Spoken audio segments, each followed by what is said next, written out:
I want to go back to that ordination of you and your husband when he ordained and then you ordained. Was it done in mind of it being temporary, or it being wait and see, or it being probably this is for a long time? What was the intention on both your sides? The intention originally was a temporary ordination, and actually he stayed ordained like 4 wasas. How you translate wasa in English?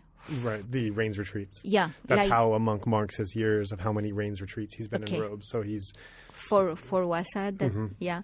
So it was temporary, but actually our practices, it just happened. Like we were really, really into the life in the monastery, into the practice, into learning. And just the time also just went through. Difficult also for my side. Because it's also the changing of the relationship. Yeah. It's really, really, really a big change. Yeah. But somehow also like I found a very interesting time in my life to learn, like to accept all these transformations that were happening. And, but at the beginning was just temporary ordination. But we cannot say forever. Still now you're not sure if it's forever. No, I mean I am already 3 years nun, but the conditions just change, and I have seen so many friends also changing from nunhood life to just go back to their homes, and this can happen. Just the conditions are not anymore there. So, but for now, I continue as a nun. Yeah. I can imagine as a temporary ordination, it's just kind of a temporary change in status of how you relate. But then as that continues, there's some kind of feeling towards prioritizing the Dhamma practice being front and center in your life very clearly over the partner, and that. I can imagine how difficult that would be. And both of you are going through it at the same time, where both of you are basically taking those vows of marriage and correct me if I'm wrong, but transferring in some way those vows of marriage into a vow of Dhamma.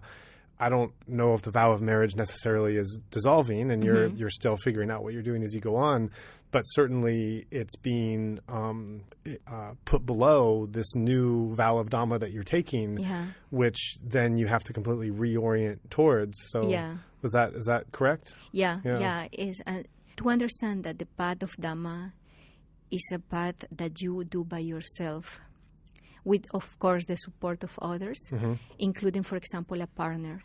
So, and our relationship was like gradually transformed by, of course, by the living in community, and we felt actually in some point this marriage is not anymore.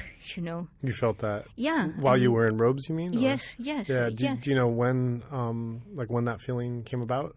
Maybe for me was maybe after the first year, and it was like we didn't have time also to talk about. We were just involved in our practices and in our.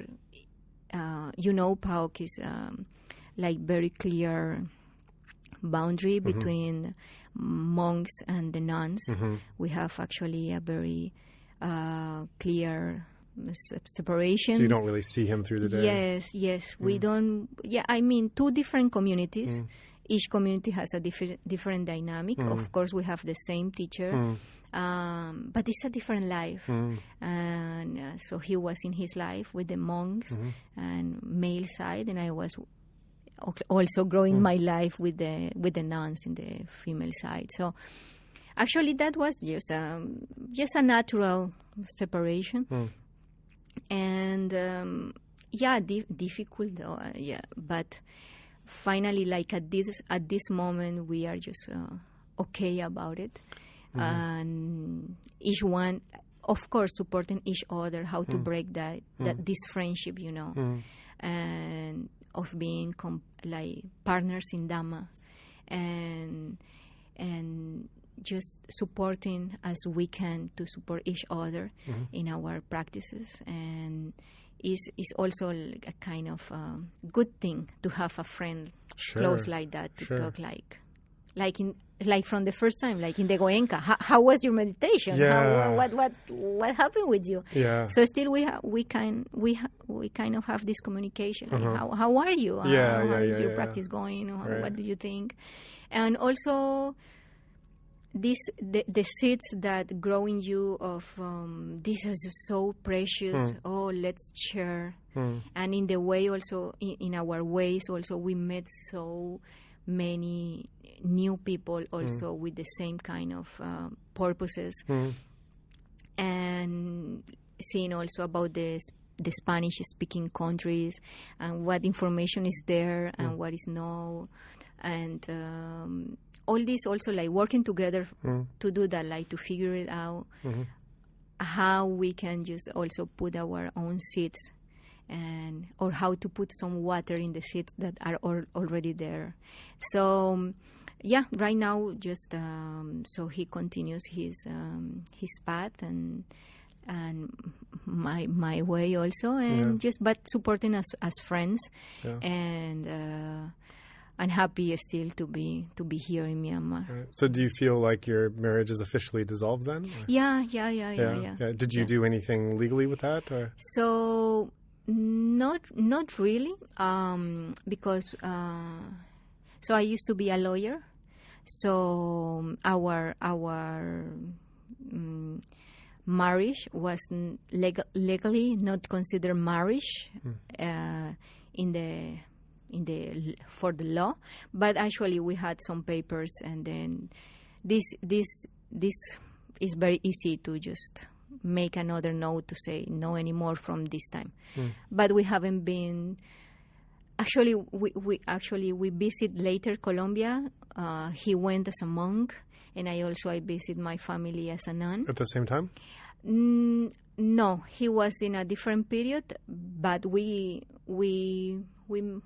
our dates overlap for maybe 1 week or 2 weeks. He was coming to Myanmar already, and I was arriving to Colombia. But we didn't actually do any paper or anything because there were not need, and because actually our relationship has been kind of always connected with Dhamma. Yeah. How did your families relate to that decision of seeing you two marry together and have this time together, and then they don't understand. Yeah. They don't understand. Was it sad for them? I think they cannot be sad because they don't understand what is happening. His family is okay. My family, because they are from the capital, so like the mind is a little bit more open and different. Right. And my family is more worried about my future, what I will what happened in old age and their daughters, around the world living by herself with different hairstyle and fashion and no hair and all this uniform. What are you doing? Brainwash and all these things, but still just connected with them and trying to share as much as I can through like internet. With them. But they are okay. I mean, at this point, they are okay. We have been already in Myanmar for 6 years.